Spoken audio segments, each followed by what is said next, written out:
Welcome to EPG Pathshala. I'm Dr. N. Radhika, Associate Professor working in the Department of Costume Design and Fashion at Konga Arts and Science College, Erode, Tamil Nadu. Today I'm here before you to do my presentation on Boutique Management. Boutique is a fashion villa with a collection of enormous designs. To an extent, in recent times, the word boutique plays an active role in the day-to-day life. The main attraction is towards the ethnic designs, standard colors, desired patterns, and availability of ready-to-wear garments. Further, they sell fashionable goods including apparel, jewelry, handbags, shoes, and hair accessories.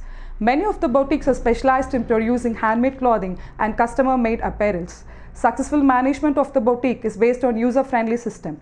It is a system to manage the clothing, accessories, and accountability associated to the boutique. A boutique can be a successful one by managing it in a correct way. It is a place where the collection of designers are displayed, or it is the place where the fashionable garments and accessories are sold. In a simple term, boutique is where a particular style of apparel is produced. A clear vision has to be set while opening one's own store. Research should be made from different sources before opening up a boutique. It starts with the planning of infrastructure, deciding the type of collections, creating one's own brand, marketing, and especially giving importance to good quality fabrics. Want to start a boutique? Opening one's own store or boutique is a great task and can be accomplished successfully when worked passionately.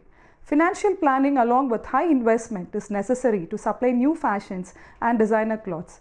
Boutiques can be opened by doing a preliminary research on current fashion trends in the fashion field. Branded items or designers' work pieces can be in the boutique, and sometimes one's own designs can be created and marketed. Let us see some of the factors to be considered in starting up a boutique. First, the type of boutique has to be decided. Either it will be going to be a higher end or lower end. Then you have to analyze and study the customers and their population in that particular area or township where the boutique is to be started. Followed by the selection of business plan or structure. Then followed by determining the forms of capital to be invested. Later, getting a legal advice, obtaining a business license, and consulting with an accountant is very mandatory in opening a boutique. Followed by spotting the venue for the boutique, that is where we are going to start the boutique, hiring of skilled employees for the boutique, coming to the planning of size, ambience, and interiors for the boutique, followed by developing of a boutique's brand, especially choosing the name and logo. Then, starting up a website is very important recently, and choosing the popular advertising media and the best forms of promotion. Let us see again how to select a name for the boutique. Choosing a name for the boutique is very important, and at times it is strongly linked to the success of the business too. If one wants to stand out, then a boutique name should be chosen so that nobody else could possibly done. The name should be very unique and classy. A list of cool and trendy names should be made and finalized at the end. At times, naming can either make or break a business startup too. Boutique names should be catchy, must not be too lengthy, must be a memorable name, must be specific, and it should be a very clear one.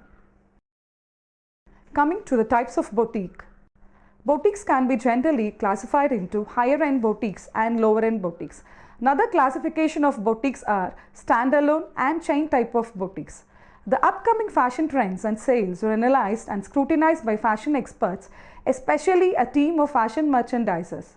Coming to the classification of standalone boutiques and chain boutiques. Standalone boutiques, they are owned by single ownership and they will be chosen in a perfect location, whereas chain boutiques have the ownership by larger companies and widespread locations. Coming to the second type of classification, that is the major type of classification, higher end boutiques and lower end boutiques. Boutiques are available to all the people of different strata. Say for example, the rich people can afford the price, and the other one is the place where the people with moderate range can buy the desired collections. Coming to detail the version of higher end boutiques. Higher end boutique is a place where the top brand collections are displayed starting from infants to adults wear, shoes, sandals, etc. with an extreme or expensive cost which cannot be afforded by the moderate people. The higher end boutique collections will be unique with highly stylish designs, top quality fabrics, and features based on current trends. And generally higher end boutiques can be found in metropolitan cities and in fashion centers. Coming to a detailed description of lower end boutique. Lower end boutique will be in a comfortable zone of shopping, and it is always said to have a wide range of varieties at a very reasonable cost. A wide range of people depends more on the lower end stores, which can produce the exclusive designs with always a desirable price. Designs made for lower price items are generally sold through mass market retailers, and that's the difference between higher end boutiques and a lower end boutique. Now let us see, where can a boutique be started. Ideal location selection is very important for starting up a boutique. Certain factors are to be considered before deciding the location of a boutique. A very successful boutique location aims for lowest unit cost in the production and simultaneously concentrating on the distribution of goods at the right place at the right time to the target customers. Then, a selection of place for starting up a boutique highly depends upon the availability of raw materials which are available nearby, then with the proper transport facilities, and also checking with the availability of skilled labor which are needed for starting a boutique, also analyzing with the cheaper power facilities, and also again with the transport facilities in the local area. Further, it should be focused on the type of target customers. Since boutiques are focused majorly on higher end customers, it should be started in a place where fashion trends are updated seriously. Sometimes it may be based on the personal preferences, such as starting up a boutique in his or her own native place, hiring a land at a lower price, etc. The boutiques can be started at a place where the population will be very high, and so before establishing an idea, the selection of area should be examined, and this is very important since the customers have to be targeted exactly. Again, competitive stores in the nearby area should also be studied, and that should be also taken into consideration. Coming to the source of finance, without finance nothing can be established, and knowledge about sources of finance motivates the entrepreneurs to start up a boutique in a confidential manner. Some of the sources of finance include equities, debts, term loans, letter of credit, debentures, earnings, working capital loans, and venture capital funds, etc. Coming to the theft prevention method, another important topic, that is in boutique or clothing stores, the majority of the losses are attributable to retail theft. To avoid this, implementation of inventory management is mandatory along with high security systems. Let us see some of the common theft prevention methods adopted in the boutiques. The first one is video surveillance can be adopted, followed by burglary monitoring. Panic buttons can be installed, following by security mirrors. Then you have to educate the employees continuously about the theft prevention methods. Then organization of boutique is properly is very important in avoiding theft preventions. And the final thing is hiring the security guards. Coming to the detailed description of inventory management. Inventory management is a great asset to a boutique. It supervises the flow of goods from manufacturers to warehouses and from these facilities to point of sale. The predominant role is to keep a detailed record of each new or returned product as it enters or leaves the warehouse or point of sale. The employees should be intimated regularly to fold and organize inventory. Sometimes it is very important for the staffs to maintain continuously an orderly appearance on the sales floor to improve the overall shopping experience. In inventory management and boutiques, goods are delivered into the receiving area of a warehouse in the form of raw materials and are put into stock areas. This is the inventory management process which are carried out in the boutiques or in the industries. The goods are then pulled from the stock areas and moved to production facilities where they are made into finished goods. Then the finished goods will be returned back to the stock areas and they will be held before the shipment, or at times they are shipped directly to the customers. Coming to the inventory management techniques and systems. In inventory management at boutiques, varied techniques are used to keep the right amount of goods on hand and sometimes to fulfill the high consumer demands and to operate in a profitable manner. It uses several data to keep the track of goods as they pass through the process, which includes lot numbers, serial numbers, quantity of goods, price of goods, and also the dates when they move through the process. Coming to the safety measures which ought to be adopted in the inventory management, electronic tags can be added to prevent theft and accidental loss of memory. Even though many systems are available, this method is commonly used and are activated by sensors near the storefronts. Then the beeping of alarms will be made if an inventory product is exit out of the store. And this is a very important safety measure to be followed in the inventory management. Let us talk in detail about the human resource management. Employees are heart of any business, and it goes with organizing boutiques too. This is a very important factor in organizing a boutique or an industry. Human resource managers or the store managers, they are responsible for human resource management in boutiques. They have the job of tracking of the employees, and if they fail to do so, then that will lead to financial losses, and that is a very important criteria in human resource management. Store managers must intercept traffic to schedule enough people for sales and peak shipping hours. Recruitment is an ongoing activity for human resources in the boutiques.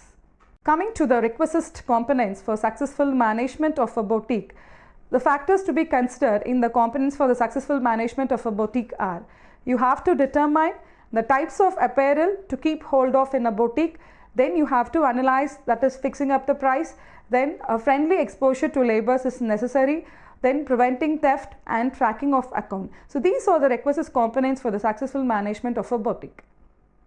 Coming to merchandising. Fashion merchandising is the promotion of sales of apparel goods. Further, it involves a task necessary to deliver the clothing request and to meet the desires of potential customers and apparel designers. The love for merchandising grows every time in the fashion industry. Merchandising is the magical word of the apparel industry. It plays a vital role in the fashion marketing industry. Let us talk about the role of retail merchandising. Retail merchandising in a boutique facilitates direct selling of fashion apparels, accessories or services to the potential customers. Promotional activities such as window display and fashion event management are undertaken by retailers, and sometimes they help in assembling of fashion goods from the suppliers as well as from the wholesalers. Let us talk about the role of visual merchandising. The entire appearance of a boutique is determined by means of visual merchandising. It can be changed in accordance to seasons, occasions, festivals, etc. Selection of themes, arrangements, properties, and maintaining a good relationship are the key factors in visual merchandising, which plays a very important role again in merchandising process. Let us talk about the types of visual merchandising process. Window display, followed by interior display with high lighting light backgrounds, then scrolling advertisements with attractive banners should be placed in the boutique, followed by photographs, and seasonal displays are very important in changing according to the seasons or festivals or to the occasions. Some of the several tools used in visual merchandising are mannequins, forms, fixtures, poles, wall decorations, platforms, lights, hangings, stand, platform, accessory, furniture, sounds, fabrics. So these are some of the tools used in visual merchandising to enlighten that particular area. Let us talk about the fashion marketing. Fashion marketing is a type of marketing process where it deals with the buying and selling of apparels and accessories, targeting the desires and demands of a prospective customer in a long run. Pricing again is a key factor in deciding the success of a boutique. Pricing adopted in a boutique is solely based on the production cost involved along with the profit. It varies invariably for custom-made apparels. Pricing is based on so many factors such as competition, objectives of the boutique, target customers, proposed positioning strategies, market shares, demands, etc. Premium pricing strategies adopted by many boutiques. Let us talk about the promotional methods adopted in the boutiques. Promotional methods are generally adopted to gather the attention of the people by bringing in awareness, attraction, and inducing the people to buy the product. It also effectively communicates the brand or service which are offered to the customers. The second form of personal selling, that is promotion, is the personal selling. Personal selling is considered to be a very effective method of marketing in boutiques. Personal selling, it involves one-to-one communication with the prospective customers, and this technique helps the customers to know the salient features of the apparels, especially if it is a designer clothing. In addition, sometimes it induces the customers to go for a trial and creates a persuasive impact on them to buy that particular product. Tele Marketing, again, it is a very important tool in boutique marketing. Tele Marketing, it is a marketing technique adopted in boutiques or clothing stores to create awareness on latest styles and collections through telephone calls and sometimes for video conferencing systems. Personal interactions are made to communicate with the customers in the telemarketing system. Coming to e-marketing. E-marketing is the latest trend of marketing that is said to be the electronic way of marketing the fashion apparels and accessories through internet facilities. creating websites and apps in mobiles. It supports the customers in e-marketing and it creates a direct link with the manufacturers or designers. Recently, it brings in faster response and updating of trendy collections are possible in a rapid manner. The very important thing and the recent thing which is to be included in boutique is the kiosk marketing. Kiosk marketing or booth-like shops, they are arranged in high traffic areas with the aid of kiosk machines for attracting people to buy the products. And these can be seen in shopping malls and important places where the crowd will be very heavy. And this type of marketing, it also educates the customers and helps in branding and advertisement of apparels and fashion accessories with lots of advantages. To conclude with this presentation, studying of boutique management assists the store owners to experience about buying and merchandising, accounting, marketing, event planning and selling, etc. It also helps them to gain confidence as an entrepreneur, especially for women entrepreneurs. Fashion boutiques always bring in innovations in apparel sector. It also helps in the sourcing of unique and distinct collections for fashion lovers. Meanwhile, entering into such a business is a useful way for store owners to share and compare the information on their roles. Fashion forecasting is an essential process in boutique management and it always aids in operating a successful clothing boutique. Further, working as an entrepreneur in boutiques, store owners can work with all the type of personalities. They can meet individual needs through listening, develop strong creative problem solving skills and practical skills. To conclude with the boutique management, owning a boutique always enhances the creative and marketing skills of a store owner and further provides monetary benefits. Thank you.